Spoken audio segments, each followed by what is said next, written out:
Jueces 4, del 1 al 7. Mas los hijos de Israel volvieron a hacer lo malo en los ojos del Señor después de la muerte de Abod. Y el Señor los vendió en mano de Javín, rey de Canaán, el reino de Azor, y el capitán de su ejército se llamaba Sísara, y él habitaba en Jaroset de los gentiles. Y los hijos de Israel clamaron al Señor porque ellos tenían 900 carros cerrados y habían afligido de gran manera a los hijos de Israel por 20 años. Y gobernaba en aquel tiempo a Israel una mujer, Débora, profetisa, mujer de Lapidot, la cual Débora habitaba bajo de una palmera entre Ramat y Betel en el monte de Efraín, y los hijos de Israel subían a ella a juicio. Y ella envió a llamar a Barak, hijo de Aboniam, de Sedes y de Neftalí, y le dijo: ¿no te ha mandado el Señor Dios Rey de Israel, diciendo: ve y trae en el monte de Tabor, y toma contigo 10,000 hombres de los hijos de Neftalí y de los hijos de Zabulón? Y yo atraeré a ti el arroyo de Sisón y Sísara, capitán del ejército de Javín, con los carros y su ejército, y lo entregaré en tus manos. Esta es palabra de Dios. Salmo 123. Hacia ti dirijo la mirada, hacia ti cuyo trono está en el cielo. Como dirigen los esclavos la mirada hacia la mano de su amo, como dirige la esclava la mirada hacia la mano de su ama. Así dirigimos la mirada al Señor nuestro Dios hasta que nos muestre su compasión. Compadécenos, Señor, compadécenos. Ya estamos hartos de que nos desprecien. Ya son muchas las burlas que hemos sufrido. Muchos son los insultos de los altivos, y mucho el menosprecio de los orgullosos. Esta es palabra de Dios. Te alabamos, Señor. Nuestra tercera lectura de la primera carta a los Tesalonicenses, capítulo 5, versículos 1 al 11. Ahora bien, hermanos, ustedes necesitan que se les escriba acerca de tiempos y fechas, porque ya saben que el día del Señor llegará como ladrón en la noche. Cuando estén diciendo paz y seguridad, vendrá de improviso sobre ellos la destrucción, como le llegan a la mujer encinta los dolores de parto. De ninguna manera podrán escapar. Ustedes, en cambio, hermanos, no están en la oscuridad para que ese día los sorprenda como un ladrón. Todos ustedes son hijos de la luz y del día. No somos de la noche ni de la oscuridad. No debemos, pues, dormirnos como los demás, sino mantenernos alerta y en nuestro sano juicio. Los que duermen, de noche duermen, y los que se emborrachan, de noche se emborrachan. Nosotros, que somos del día, por el contrario, estemos siempre en nuestro sano juicio, protegidos por la coraza de la fe y del amor, y por el casco de la esperanza de salvación. Pues Dios no nos destinó a sufrir el castigo, sino a recibir la salvación por medio de nuestro Señor Jesucristo. Él murió por nosotros para que, en la vida o en la muerte, vivamos junto con Él. Por eso, anímense y edifíquense unos a otros, tal como lo vienen haciendo. Esta es palabra de Dios. Del Evangelio según Mateo, capítulo 25, versos del 14 al 30. Escuchen también esto, dice Jesús. Un hombre estaba a punto de partir a tierras lejanas y reunió a sus servidores para confiarle todas sus pertenencias. Al primero le dio 5 talentos de oro, a otro le dio 2 y al tercero solamente 1, a cada cual según su capacidad. Después se marchó.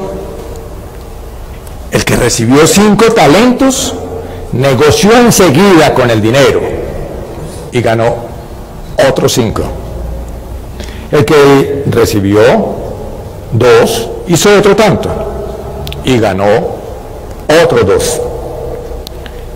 Pero el que recibió 1 cavó un hoyo en la tierra y escondió el dinero de su patrón.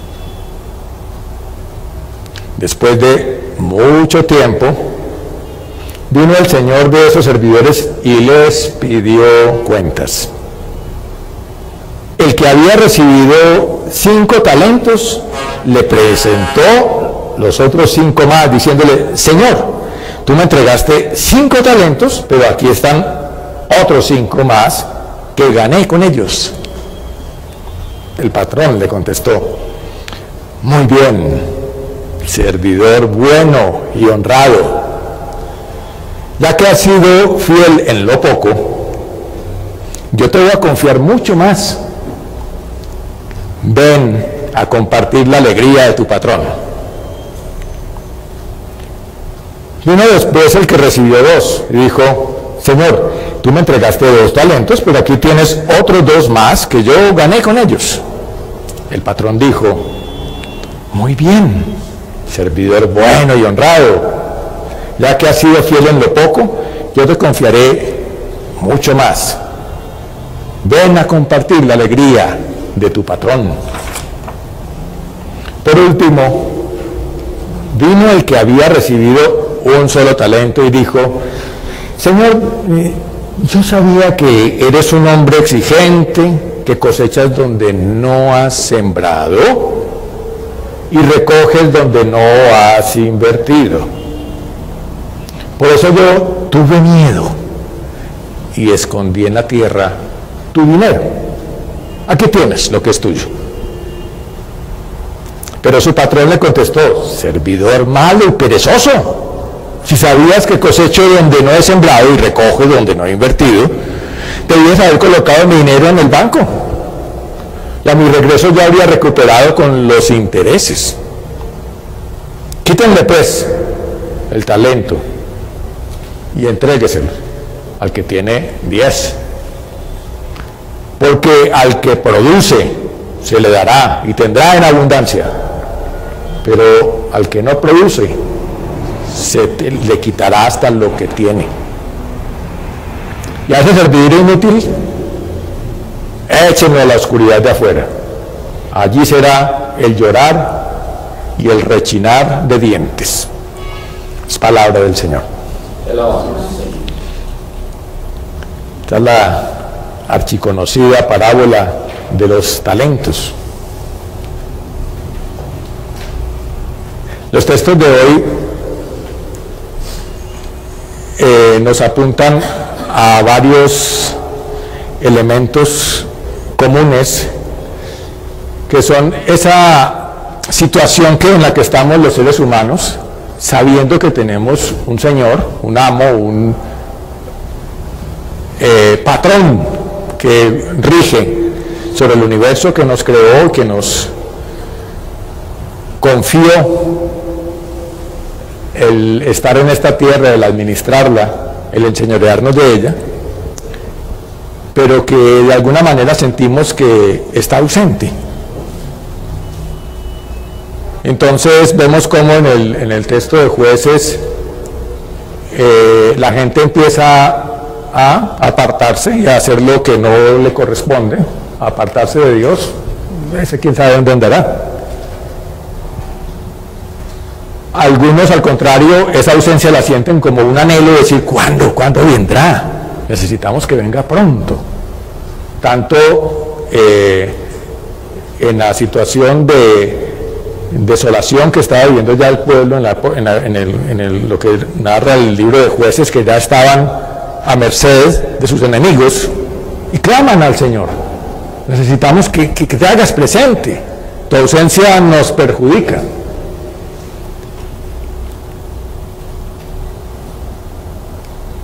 Está el hecho, digamos, en toda la Escritura, y que también se ve en estos textos, de que Dios nos ha confiado unas riquezas, nos puso en el huerto del Edén, lleno de todas las provisiones, nos dijo, enseñoréense de ellas. Y aquí en la parábola de los talentos, pues, hace una alusión muy específica a ese concepto de una riqueza muy grande puesta a disposición a la administración nuestra. Y viene tanto en el Evangelio como en Tesalonicenses ese concepto de nos toca rendir cuentas. En la parábola es el patrón que llega después de haber dejado a sus siervos, el que llega a pedir cuentas. Esto claramente Pablo lo identifica aquí en la carta de los Tesalonicenses como que es realmente la segunda venida de Cristo. El Señor vendrá y llegará en una forma sorpresiva, como lo menciona ahí, como llega un ladrón en medio de la noche, por lo cual hay que estar siempre con las cuentas listicas para entregarlas. Muy, entonces, en concordancia estos textos que son en una forma didácticos, en otra forma son alusivos a los tiempos finales, lo que llaman en la escritura escatológica, que significa del fin, de los tiempos del fin. Y concretamente en el capítulo 25 de Mateo, que es la finalización, la culminación de la sección expositiva del texto de Mateo, apunta a eso. El Señor es el que tiene la potestad de venir a que le rindamos cuentas. Entonces lo veíamos en las parábolas anteriores, la que nos compartió Magdalena sobre las vírgenes y sus lamparitas y su aceite, cómo teníamos que estar listos con ese aceite ahí, listo para alumbrar, no que nos cogieran sin preparación, sin estar listos para alumbrar cuando hay que alumbrar. Se parece entonces mucho a esta parábola de los talentos, y hay que reconocer que nosotros en la terminología común y corriente, cuando nos dicen talento, uno no piensa en dinero, porque esta parábola se ha convertido durante toda la historia en una analogía para decir talento es algo que tú posees, y se ha desvirtuado o se ha enviado ese término más bien a decir habilidades especiales que alguien posee, que se consideran de alguna manera una riqueza para esa persona, un potencial. Pero la verdad, el sentido original de la palabra talento es una unidad de dinero, que ni siquiera es una moneda. Se refiere en realidad la palabra talento a una unidad de peso que eran eran una bolsa de 42 kilos de monedas, que si esas monedas eran denarios, era normalmente unos 6.000 monedas las que acumulaban ese peso de 42 kilos. Es curioso cómo el texto Jesús dice que eso es poco. Dice, en lo poco me ha sido fiel, le dice a uno que le dio 5 talentos. Hagamos la cuenta ligeramente, rápidamente. Si un denario era lo que un patrón le pagaba a su trabajador por un día de trabajo, hoy en día ese denario sería un salario mínimo diario con todo y prestaciones, son como 40.000 pesos. Multiplica eso por 6.000. Eso es un talento. Eso eran como entre 150 y 200 salarios mensuales. no es poquito. Son 10 años o más de trabajo de un empleado, de un trabajador raso. Y a eso le llama Jesús lo poco.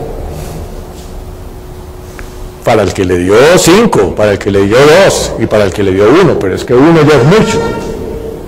Entonces, es un poco irónico, pero veremos, tratemos de mirar el porqué de esto.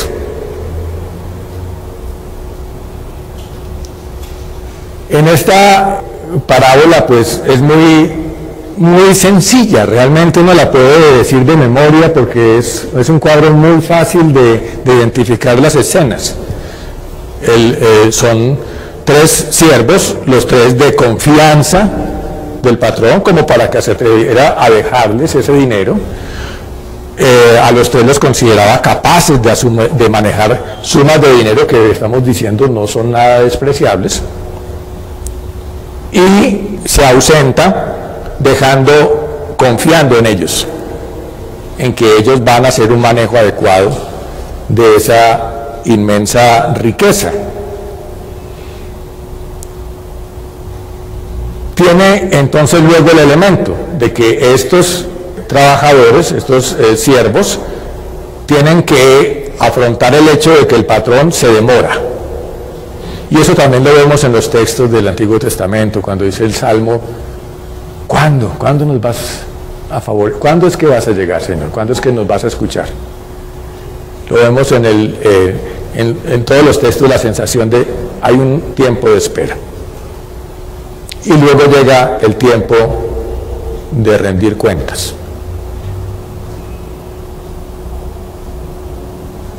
Es calcadita el rendimiento de cuentas, la rendición de cuentas de el que tenía 5 y el que tenía 2. Cada uno produjo el 100% de utilidad, cada uno dijo: aquí está lo que me entregaste, aquí está lo duplicado, y la respuesta del Señor en ambos casos es idéntica: muy bien,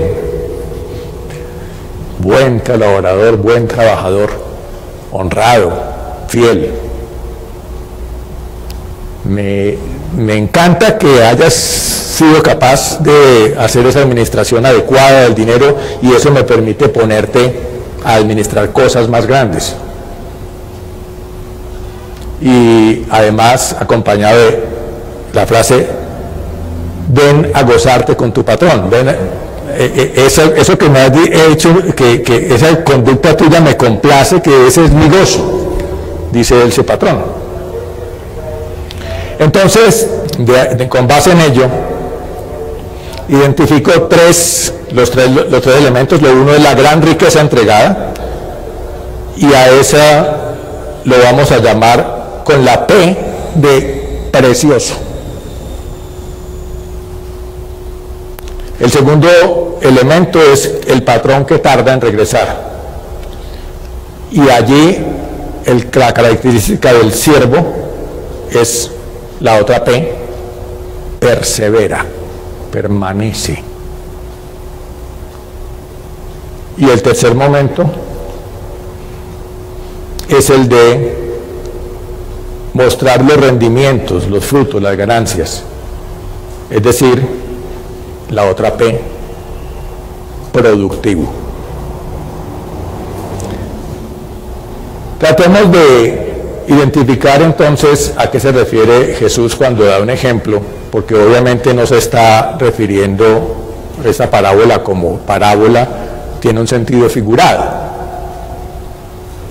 No se está refiriendo a qué espera que nosotros le recibamos dinero y dupliquemos el dinero, como de pronto algunas iglesias hoy en día pretenden hacer creer, con la diferencia de que el dinero no lo pone Dios, sino que lo pone el feligrés para que Dios se lo duplique. Eso sí es todo lo contrario de lo que dice acá. Entonces ahí llegan y hacen un pacto con el dinero de las propiedades que tienen que endosarle al dueño de la institución, con la promesa de que esos bienes Dios se los va a duplicar, y eso sí pues es todo lo contrario de lo que dice el texto que acabamos de leer. Lo que dice el texto es que Dios es el que nos da la riqueza y que nosotros somos los que la tenemos que duplicar. Fíjate que es todo lo contrario.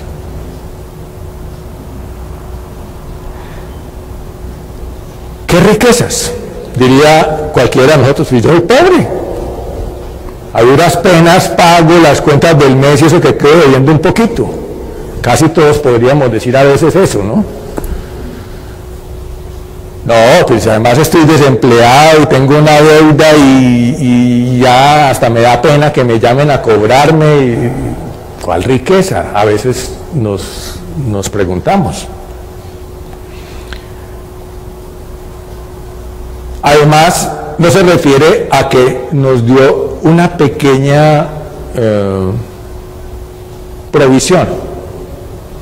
Hay para que aguantes, si tú eres rapito, ahí verás si te vuelves productivo y te sostienes, así como muchos papás que dicen: bueno, yo te doy hasta acá y tú el resto te lo ganas, que es una filosofía bastante común. Aquí está hablando de que al que menos le dio esa millonada de la que estábamos hablando, un talento. Entonces, ¿cómo va a ser eso cierto que el Señor nos da inmensa riqueza? ¿A qué podría estarse refiriendo? Yo puedo identificar claramente, si uno se pone a mirar las cosas que nos da Dios, pues primero que todo nos creó, nos dio la vida.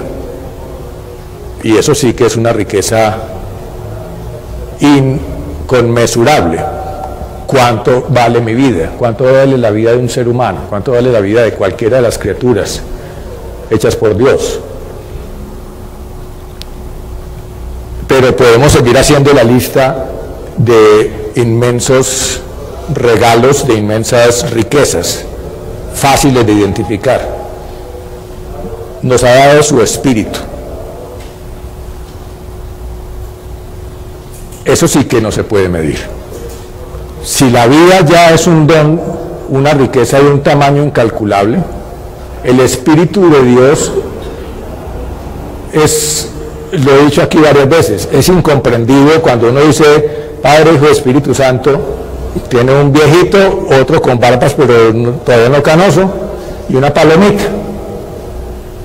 Y esa palomita más bien es un adorno en ese cuadro. Pero eso es una muy pobre representación de lo que es la Trinidad como se debe entender. En realidad, Dios es espíritu. O sea, cuando dice que nos envía su espíritu, es decir, yo mismo me hago presente en ti. No es que nos está mandando una chispita. El que Dios mismo decida morar en cada uno de nosotros es demasiado confiar en nosotros, es demasiado entregarnos algo tan preciado. ¿Quién estaría dispuesto a poner su vida en manos de otro? Eso es lo que está haciendo Dios al entregarnos a su Hijo para dar su vida, pero al hacerlo es morar en nosotros. Es una riqueza realmente misteriosa. Quiere decir, no se puede, es inefable, no se puede decir.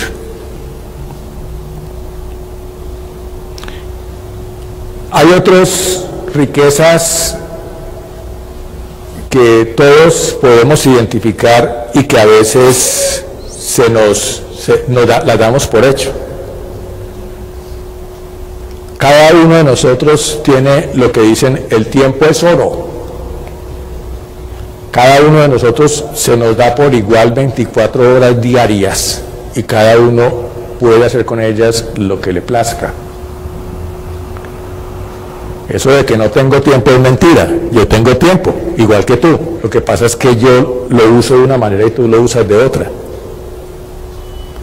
El tiempo puede ser una inmensa riqueza si se usa adecuadamente, o puede ser un enemigo cuando vemos que llegamos tarde, cuando vemos que no alcanzamos a hacer todo lo que tendríamos que hacer. Dios nos regala habilidades que cada uno de nosotros tiene, y es interesante que en la parábola menciona que a cada uno de estos siervos les dio, de acuerdo a su capacidad, les confió un más o menos volumen de responsabilidad para administrar.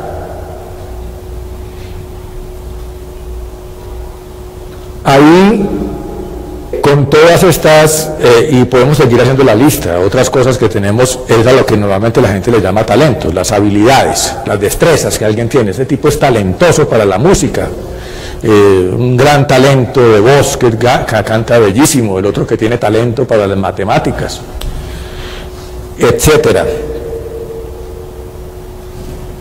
Tener atributos físicos, tener estatura, tener las completicos manos y pies, o saber, o tener al menos algo de eso. Son riquezas inconmensurables. Posesiones materiales, por supuesto, son riquezas, y tal vez es a las que más nos referimos como riquezas, porque precisamente Jesús utiliza el ejemplo de un dinero.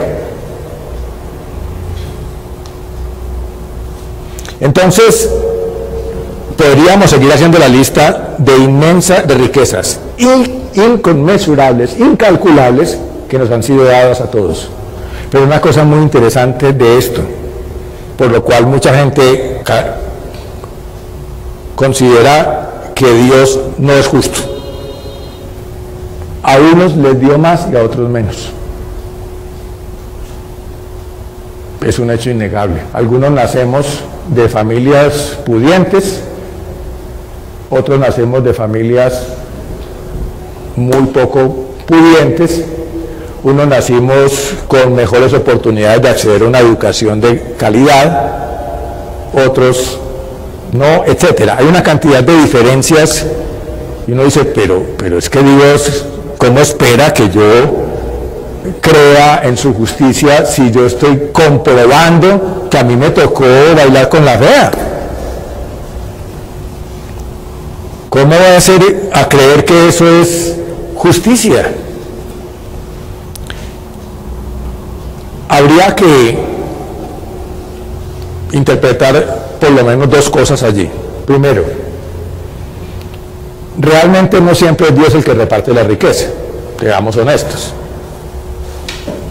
Muchas veces es el sistema económico que nos hemos inventado, que ha facilitado que la riqueza se concentre en unos y que se cumpla lo que dice aquí en el texto.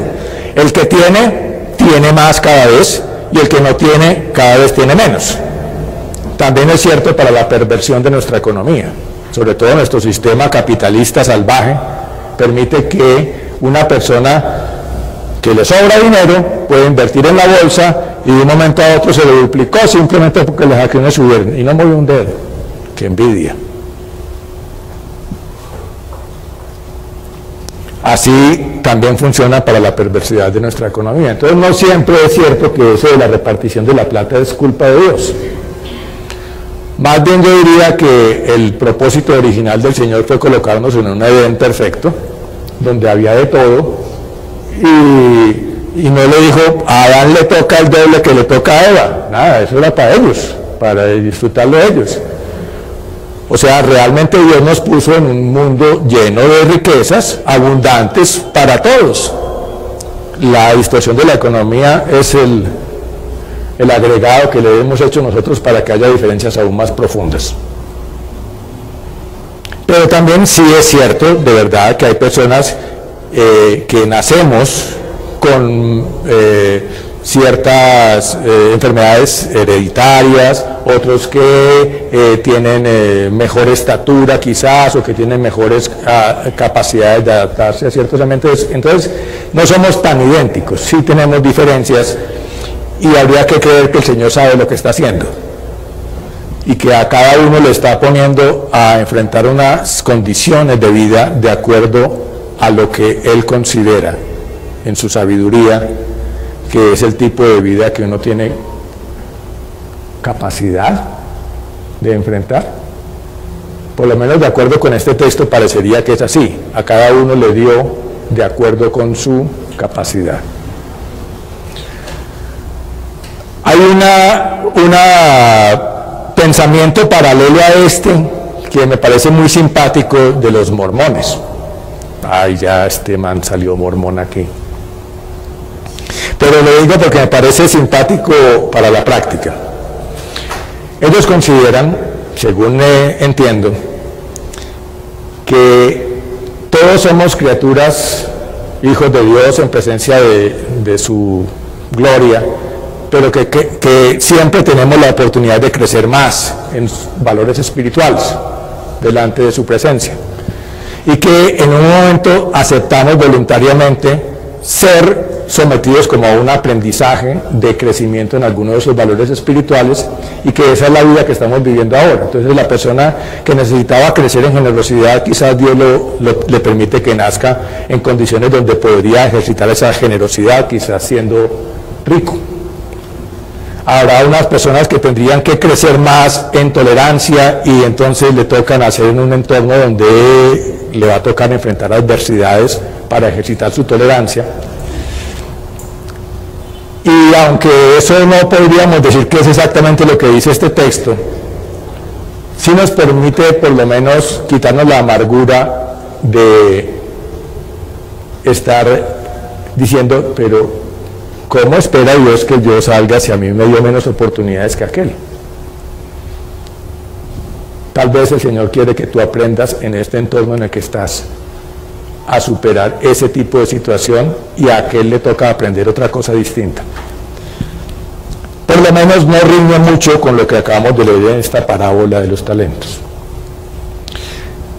Pero hasta aquí vamos en describir la riqueza que hemos recibido. Entonces estamos realmente, sin hablar de cuánto dinero me gano, cada uno de nosotros es multimillonario con esta enumeración de riquezas que hemos mencionado. Nos ha confiado el Señor valores gigantescos. Si a esto le agregamos las riquezas de la comunidad, de ser una congregación, de recibir palabra del Señor, de recibir ministración unos de otros, como lo dice en la carta de Tesalonicenses, pues esas riquezas empiezan a cobrar unos coloridos y unos matices y unos sabores inclusive alegres y festivos, llenos de oportunidades y de posibilidades de alcanzar cosas sin límites. El segundo elemento, entonces pasamos del elemento riqueza con la P de precioso, y pasamos al segundo elemento, y es la P de perseverancia. Porque es que Jesús, cuando anunció que resucitaría y que vendría pronto, nos dejó con una incertidumbre. Ese pronto es cuándo. ¿Qué es pronto para Dios? Entonces algunos en la época de las primeras generaciones pensaron que esa misma generación era la que iba a vivir ese momento, y pensaron que era cuestión de meses o de pocos años para que Jesús regresara a juzgar a vivos y muertos. Y lo leíamos en el texto de la semana pasada, como Pablo se consideraba uno de los que iba a estar vivo en ese momento, pero que también ya se habían muerto algunos para esa época, y consideraba que esos algunos que ya estaban muertos eran los que iban a preceder a los que todavía estaban vivos en esa nube en la que salíamos al encuentro del Señor. Hay que entender que esa es solamente una de las percepciones escatológicas de los primeros apóstoles, porque lo que narra Juan en el Apocalipsis no es nosotros subiendo a la nube, sino la nueva Jerusalén descendiendo. Entonces, ¿cuál de las dos? no hay que ser tan literales al leer el texto. Lo que es cierto y se deduce de ambas es que llega el momento en que estamos en una presencia plena de la gloria del reino, en unas condiciones ya de plena vigencia de la autoridad del Señor y habiendo descartado al enemigo y a sus seguidores. Entonces, esa tardanza nos deja en una incertidumbre. ¿Cuándo será eso? Y Pablo les tiene que contestar a los tesalonicenses aquí en esta carta. Ustedes saben que no les tengo que explicar que eso será en una forma inesperada. Puede ser ya, puede ser dentro de un año, puede ser que nos muramos antes de que eso ocurra. Y ese mensaje tiene que seguir siendo cierto para nosotros. Y es muy vigente esa recomendación que hace Pablo a los tesalonicenses al decirles, ¿y entonces qué nos toca hacer al respecto?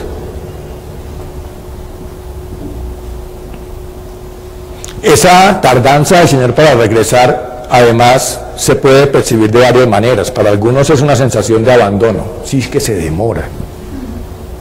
¿Será que no se da cuenta la desgracia en la que estamos?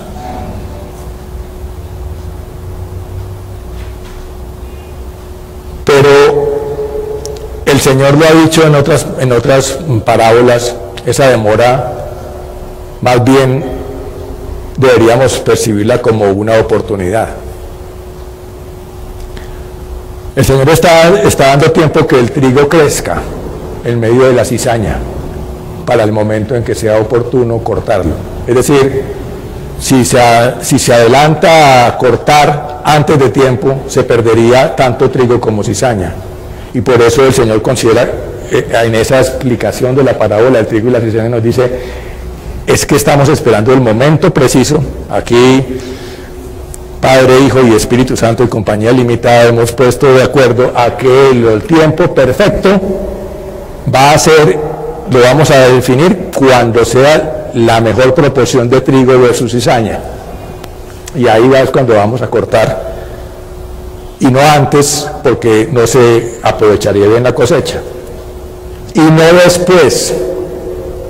El Señor también dice, rueguen que esos tiempos, esos días de prueba finales se acorten, porque también esa tribulación puede hacer que aún los que están destinados a salvarse pudieran sucumbir. Entonces, el mucho después también es asfixiarse. El Señor sabe ese tiempo preciso.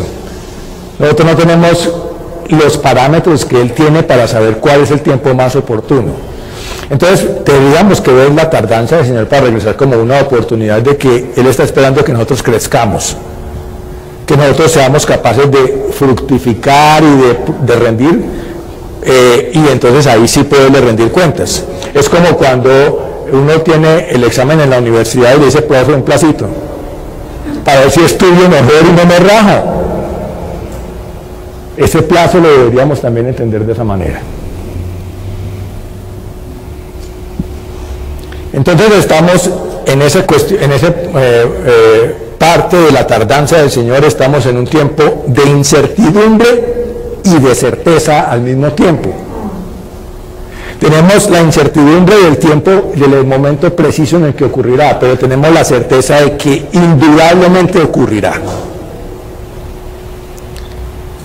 No es este el texto, pero también nos advierte claramente contra aquellos que dicen, mire, tal día va a ser, exactamente tal día y tal hora, la fecha y el lugar, de qué aspecto va a tener, y bueno, ya hemos conocido de varias denominaciones que se han fundado con base en el advenimiento de la segunda venida, y que han tomado ese nombre por esa misma predicción que resultó no ser.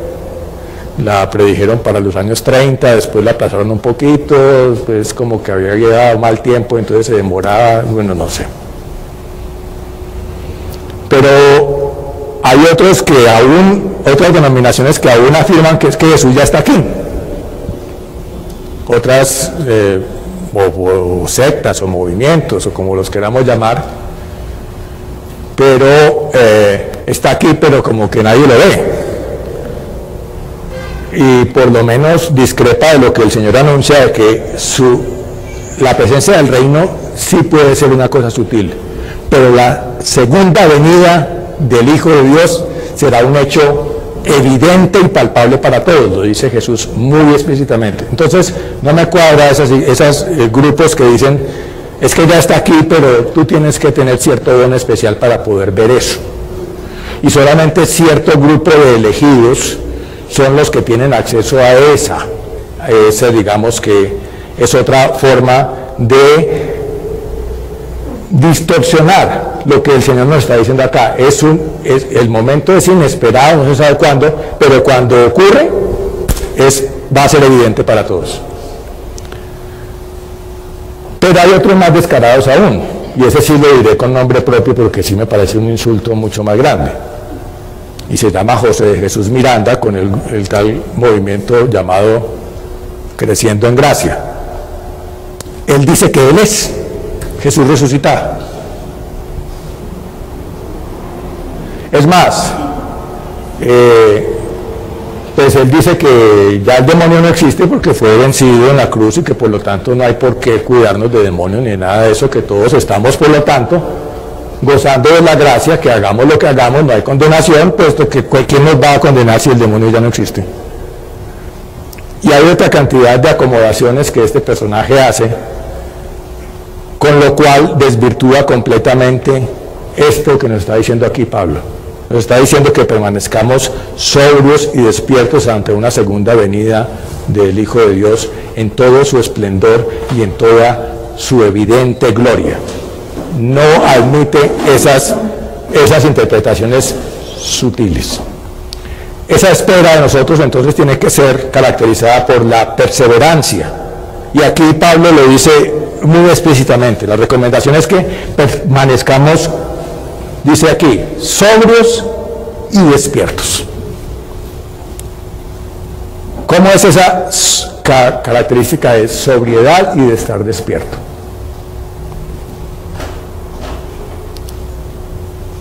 La sobriedad tiene que ver con tener un discernimiento correcto de las cosas, una capacidad de no comer cuento, de no dejarse llevar por engaños y de manipulaciones como las que acabamos de mencionar. La sobriedad tiene que ver entonces con ser coherentes.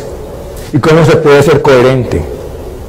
No existe otra forma que yendo a la fuente de la palabra para entenderla en su verdadera expresión, en su verdadero contexto, con sus verdaderos significados, con una interpretación que no sea tergiversación y que por lo tanto nos permita estar viendo siempre un horizonte claro.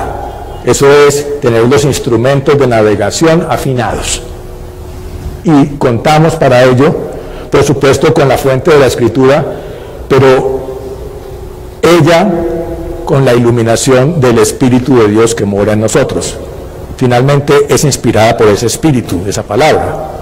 Es el Espíritu el que nos debe llevar a la correcta interpretación. En ese sentido, es como se construye la sobriedad de esa que nos permite la perseverancia. Y el estar despierto significa que hay que estar siempre alerta, no bajar la guardia. No quiere decir que entonces no podemos dormir, porque aquí dice también también Pablo lo aclara, no, pues ya sea que nos encuentre dormidos o despiertos, eso no es el asunto, lo que nos explicaba Magdalena la vez pasada con las vírgenes. Es que una cosa muy distinta es irse a dormir sin haber hecho la tarea y otra habiéndola hecho. Como cuando uno de estudiante le da sueñito y dice, no, yo más bien madrugo mañana, sin haber hecho la tarea. Resulta que se le pasa toda la noche imaginándose cómo es que hace la tarea, ni duerme ni hizo la tarea. Y nos pasa así, a veces también en la vida espiritual. Estamos así, esperando cuándo es que yo sí me voy a poner juicioso, todas estas disciplinas espirituales, cuándo es que yo sí voy a orar con juicio, cuándo es que sí me voy a leer el texto, ay, verdad que tocaba leer para mañana, y una cantidad de cosas, y ni gozo de las riquezas espirituales, ni realmente descanso si es que me parecieran agobiantes, sino que es como con una culpabilidad ahí, de que, oye, yo debería, pero no estoy haciendo lo que tengo que estar haciendo. Ese es un sueño del que no es sobrio. Hay que estar entonces alerta, permanecer, para poder, todo ¿por qué? Porque el Señor llega en cualquier momento. ¿Y qué pasa si el Señor llega en cualquier momento? Pues que nos va a pedir cuentas, es lo que nos está diciendo aquí la palabra. ¿Y qué cuenta le va a presentar si no ha hecho nada? Por eso es que la perseverancia, porque tengo que estar haciendo todo el tiempo. Y así llegue hoy, o llegue mañana, o llegue dentro de 100 años, ¿qué importa? Yo estoy haciendo lo que me toca hacer. En el momento que llegue a pedirme cuentas, yo voy a poderles presentar tranquilamente, Señor, aquí está lo que me diste y mira lo que hice. Ese es entonces el tercer punto, que es el productivo. Pasamos del precioso, persevera, produce. ¿Qué son esos rendimientos que el Señor espera? ¿Cómo le podemos pagar la vida? ¿Cómo podría ser multiplicar la vida que Él me dio? Pues uno podría decir que los hijos pueden ser una forma de decir, mira, me diste esta vida que me diste, pero mira ahora la familia hermosa que me has permitido crear. Tal vez, ¿no? Pero hay muchas de estas cosas que uno no puede saber exactamente cómo es que se le llama rendir el 100% de utilidad. Imaginémonos, por ejemplo, en cuanto a que nos ha dado los recursos naturales. ¿Cómo puedo yo decirle, Señor, me diste los recursos naturales, el medio ambiente en el que estoy, y yo por lo menos no fui de los que lo deterioré? Yo sembré más árboles de los que talé. Yo tal vez no desperdicié el agua, no ayudé a contaminar el medio ambiente utilizando excesivamente el vehículo particular. Una cantidad de cosas que uno puede decir. ¿Cómo puedo yo decirle al Señor, sí cuidé bien el medio ambiente que me diste? ¿Cómo podría uno decir, el tiempo que tú me diste lo aproveché bien? Pero yo no puedo decirle, aquí está el doble de tiempo. Puedo decirle, el tiempo rindió para fructificar. Ese tiempo en el que tú te demoraste, yo lo vi como una oportunidad. No me pareció un abandono de tu parte. Hay unos mínimos exigibles. A ese siervo, fíjense que a él no le dice, oiga, ¿usted qué hizo mi plata? No, patrón, se me perdió. No. El siervo dice, aquí está, enterita, completica. Y aún así lo echó. Y le dice, hombre, si le daba miedo, porque es que la respuesta de es que me le daba miedo, pues al menos metiérala al banco y que den los intereses. Eso sí es una utilidad muy ínfima. ¿Qué intereses están dando las cuentas? Los CDTs, que son los rentables, ¿no? 4% anual, eso es pérdida. Porque además le cobran cuota de manejo, seguro del ahorrador, penalización por el retiro y el 4 por mil. Entonces,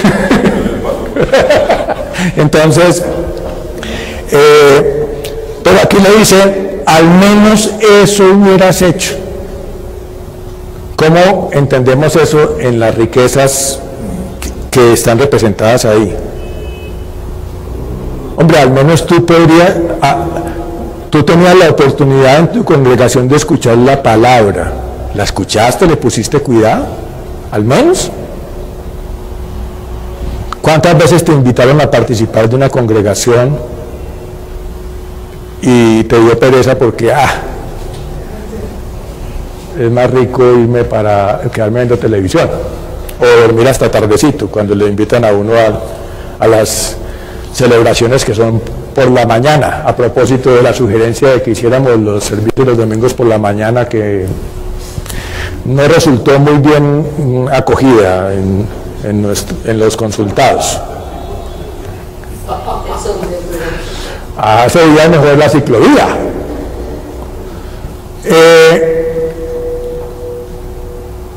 Por lo menos fuiste respetuoso y servicial con tus vecinos. Aquí dice Pablo otra forma de decir los mínimos esperados. Cuando dice, después de decir permanezcan sobrios y después dice revístanse de la fe y el amor como una coraza y sea nuestro casco la esperanza de la salvación. Es decir, lo mínimo es asegurarnos. Lo mínimo aquí como lo plantea Pablo. Y es, tú no puedes pensar en agradar a Dios si no tienes por lo menos la fe y el amor y la certeza de ser salvo por su amor. Sin eso, por más que diga, mira, el cuerpecito que me diste, aquí está enterito, tú me diste el Espíritu Santo y ahí está, no lo he estrenado. Porque es que precisamente el no estrenarlo es el pecado. Tú me diste inteligencia y tengo el cerebro 0 kilómetros, no he aprendido nada. Entonces le dice, pues hermano, no. Entonces, ¿para qué le di lo que le di? Démoselo a alguien que sí lo aproveche. Entonces aquí Pablo dice unos mínimos. Revístanse de la fe, del amor, como una coraza y de la esperanza de la salvación, la incertidumbre y la certeza, como mínimo. Pero luego viene, pero es que el Señor a ese siervo no le hubiera echado si hubiera tenido esos mínimos. Pero es que lo que decía Darío al principio, no, a mí no solo que no me echen, a mí que me digan buen siervo. Qué rico sería que el Señor algún día me dijera, chévere, José Fernando, me gustó cómo aprovechaste la vida que te di. A eso era lo que yo te había invitado, a que te la gozaras, a que fueras feliz, que le sacaras jugo a la vida. No solamente que sobrevivieras, no solamente que estuvieras aquí pensando, de pronto el Señor viene hoy y entonces que me encuentre cumpliendo con mi deber. No. La cosa es más que eso. Es el gozo. Es el derroche de decir a esto, cada cosa que el Señor me toca sacarle jugo.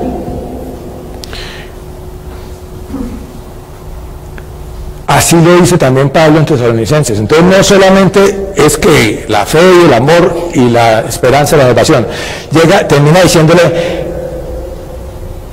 anímense mutuamente y edifíquense juntos. Entonces empieza a haber un mecanismo como las riquezas se multiplican, y es en la comunidad. Edifíquense juntos. Hay uno que tiene una fortaleza que le puede ayudar a fortalecer al otro, que a su vez tiene otra fortaleza que le puede enriquecer al otro, y la comunidad así, edificando unos a otros con la forma desinteresada y generosa de decir, si mi hermano crece, yo estoy creciendo también.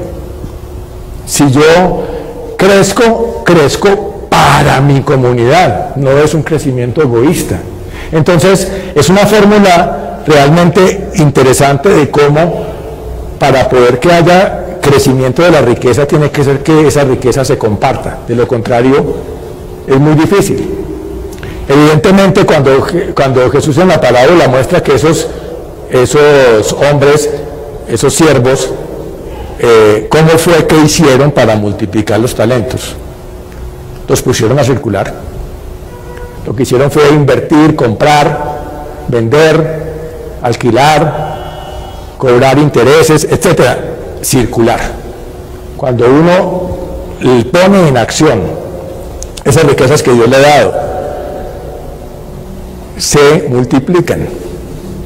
Hay una reflexión muy importante, sobre todo con las riquezas de tipo espiritual, pero también es cierto para las materiales. Decía, si tú das dinero, te quedas con menos dinero. Si tú das tiempo, te quedas con menos tiempo. Pero si tú das amor, quedas con más amor. Si tú das perdón, si tú das comprensión, si tú das alegría, esa clase de cosas, mientras más das, más tienes. Y por eso se cumple aquello de que al que tiene se le dará y al que no tiene, lo poco que tiene lo perderá. No se refiere entonces a nuestro sistema de capitalismo salvaje, sino también a las riquezas espirituales. Si tú no te ocupas de hacer crecer tu riqueza, lo que no crece, decrece. Con esto, entonces, tendríamos que pensar en esas conclusiones de lo que nos trae la palabra hoy. El Señor nos quiere, nos hace, nos llena, nos ha dotado de tales riquezas que somos preciosos. Está esperándonos y nos invita a perseverar. Y espera que seamos productivos. Gracias al Señor por su palabra. Señor, nos ponemos delante de ti agradecidos y conmovidos por tu generosidad, porque nos has regalado inmensas riquezas y nos invitas a disfrutarlas y a multiplicarlas, a ponerlas a producir. Reconocemos, Señor, que a veces nos ha faltado sacar verdadero jugo, verdadero provecho de las riquezas que nos has dado. Te pedimos, Señor, que nos des la valentía, nos quites el miedo y nos des el denuedo de tu espíritu para crecer la riqueza que nos has dado y disfrutarla y hacerla disfrutar de muchos, porque es lo que tú nos propones. En el nombre de tu Hijo, Señor, oramos. Amén.